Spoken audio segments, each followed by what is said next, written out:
BBD group के Indian mercantile cooperative bank का action हुआ है। आरबीआई ने ये बड़ी कार्रवाई की है, बैंक का लाइसेंस रद्द किया है। प्राइम न्यूज ने प्रमुखता से इस खबर को दिखाया था। बीबीडी के काले साम्राज्य को लेकर सीरीज चलाई थी। इंडियन मार्केटाइल कोऑपरेटिव बैंक में कई खामियां मिली थी। तो देखिए, भारतीय रिजर्व बैंक ने लखनऊ स्थित इंडियन मार्केटाइल कोऑपरेटिव बैंक का शुक्रवार को बैंकिंग लाइसेंस रद्द कर दिया है। इसके साथ ही बैंक कोई भी बैंकिंग कारोबार नहीं कर सकेगा।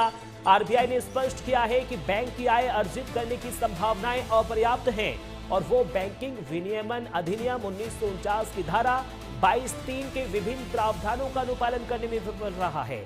नियामक के मुताबिक बैंक का संचालन जारी रहना जमाकर्ताओं के हितों के प्रतिकूल होता है और व्यापक जनहित भी प्रभावित होता है। लाइसेंस रद्द होने के बाद बैंक तत्काल प्रभाव से जमा स्वीकार करने, जमा राशि लौटाने सहित किसी भी प्रकार का बैंकिंग कार्य नहीं कर सकेगा।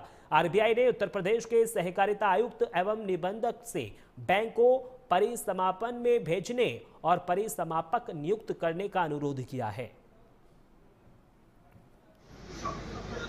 प्राइम न्यूज की खबर का बड़ा असर हुआ है। प्राइम न्यूज की मुहिम रंग लाई है। जिस तरीके से हमने सत्य और तथ्य के आधार पर खबर चलाया था, उस पर बीबीडी ग्रुप से जुड़े bank Indian mercantile cooperative bank पर आरबीआई का हंटर चला है और आरबीआई ने पूरी तरीके से इस बैंक के लाइसेंस को रद्द कर दिया है और इस बैंक में ताला जड़ दिया गया है। बता दें कि प्राइम न्यूज ने इस खबर को प्रमुखता से दिखाया था, पूरी मुहिम चलाई थी और एक एक सबूतों को हमने अपने टीवी स्क्रीन पर पूरी जिम्मेदारी के साथ दिखाया था और उसका असर हुआ है। और आरबीआई ने पूरी तरीके से इस बैंक में जांच में पाया कि इस बैंक ने विनिमय अधिनियम 1949 की धारा 22(3) के तहत दिए गए तमाम प्रावधानों के जमकर धज्जियां उड़ाई हैं। एक भी प्रावधानों का इस पर पालन नहीं हुआ है और कई बैंक में अनियमितताएं पाई गई हैं, जिसके आधार पर हमने खबर चलाया था और उस खबर पर अब आरबीआई की कार्रवाई की मोहर लग गई है। यानी अब पूरी तरीके से इंडियन मर्केंटाइल कोऑपरेटिव बैंक बंद हो गया है। आरबीआई की इस कार्रवाई के बाद क्या लाइसेंस रद्द होने के बाद इस अनियमितता के पीछे जो लोग शामिल थे, क्या उन पर कार्रवाई होगी? इस अनियमितता को करने वाले जो लोग थे, क्या उन पर भी हंटर चलेगा? इस तरह के तमाम सवाल खड़े हो रहे हैं। क्या आरबीआई ने जिस तरीके से नोटिस दिया है और लाइसेंस रद्द हुआ है, उसके बाद क्या होगा? जो इसके पीछे पूरा काला कारोबार चलाता था, जो इस साम्राज्य को हैंडल करता था, क्या उन पर भी कार्रवाई होगी? इस तरह के तमाम सवाल खड़े हो रहे हैं। बैंक के लाइसेंस रद्द करने के बाद अब कई तमाम सवाल खड़े होने लगे हैं। सवाल ये खड़े हो रहे हैं कि क्या इस बैंक के पीछे जो अनियमितताओं में शामिल रहे हैं उन पर भी कार्रवाई होगी? क्या उन पर भी कार्रवाई होगी जो इस अनियमितताओं को करने में पूरी तरीके से बैंक का साथ देते नजर आए हैं? तमाम सवाल ऐसे खड़े हो रहे हैं क्योंकि बैंक की बात करें तो बैंक में आरबीआई की रिपोर्ट में साफ तौर पे इस खुलासा हुआ है कि बैंक जो है कई नियमों का उल्लंघन किया है और उल्लंघन करने वाले में कई लोग शामिल थे। तो क्या उन सब पर भी आरबीआई की कार्रवाई होती नजर आएगी? ये सवाल खड़े हो रहे हैं। और इसी खबर पर ज्यादा जानकारी के लिए अमित मिश्रा हमारे संवाददाता लाइव जुड़ गए हैं। अमित, देखिए, बीबीडी के जो काले साम्राज्य को लेकर प्राइम न्यूज ने सीरीज चलाई थी, आपने भी इसमें बहुत बड़ी भूमिका निभाई।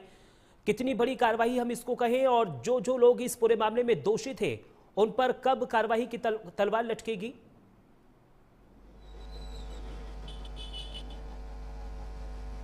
हाँ जी बिल्कुल, देखिए प्रमुखता के साथ खबर चलाया था। प्राइम न्यूज ने बड़ी जिम्मेदारी के साथ सत्यता के साथ तथ्यों के आधार पर ये खबर चलाया था। उस खबर का बड़ा असर हुआ है क्योंकि आरबीआई का हंटर जो है वो हुआ है। आरबीआई ने साफ तौर पे, मेरे पीछे आप जो बैंक देख रहे होंगे, ये इंडियन मर्केंटाइल कोऑपरेटिव बैंक है। यहाँ इस समय हजरतगंज में मौजूद है। हालांकि इसका मेन ब्रांच जो है वो कैंट में है और लखनऊ के साथ साथ नोएडा और तमाम जगहों पर इसके बैंक चलता है, जो ब्रांच है वो संचालित होते रहे हैं। और इसी बैंक में पे ऊपर गंभीर आरोप लगे थे और वो आरोप पर हमने खबर चलाया था। खबर के बाद अब असर हुआ है और देखिए कि बड़ा हंटर जो है वो चला है। आरबीआई ने साफ तौर से अपनी जो नोटिस दिया है उसमें मेंशन किया है कि ये जो कोऑपरेटिव इंडियन कोऑपरेटिव बैंक है, ये बीबीडी ग्रुप से जुड़ा था, लेकिन इसमें जो विनिमय बैंकिंग विनिमय अधिनियम है उसका उल्लंघन 1949 धारा 22(3) का उल्लंघन किया गया। तो ये बताती है कि बैंक किस तरीके से काम करेगा, बैंक के क्या नियम होंगे, बैंक के नियमों के अनुरूप रह करके इन प्रावधानों के अनुरूप रहने का काम करना पड़ेगा। लेकिन आरबीआई का जो नोटिस उसमें साफ बात कही गई है कि इस बैंक ने पूरे नियम का उल्लंघन किया है, किसी प्रकार से नियमों का पालन नहीं किया है और जमकर जो नियम है उनकी धज्जियां उड़ाई गई हैं। और इसी के आधार पर हमने सबूत इकट्ठा किए थे। सबूतों के आधार पर हमने खबर चलाई थी। लंबी सीरीज हमने इस ग्रुप के खिलाफ चलाया था और उसका असर हुआ है कि आप देखिए कि बड़ी कार्रवाई हुई है। बड़ी कार्रवाई की बैंक को साफ तौर पर लाइसेंस रद्द करने की बात जो है वो कर दी गई है। ठीक है, बहुत बहुत शुक्रिया तमाम जानकारी हमारे साथ साझा करने के लिए अमित। चलिए अब खबरों में आगे बढ़ेंगे। भारत पाक मैच को लेकर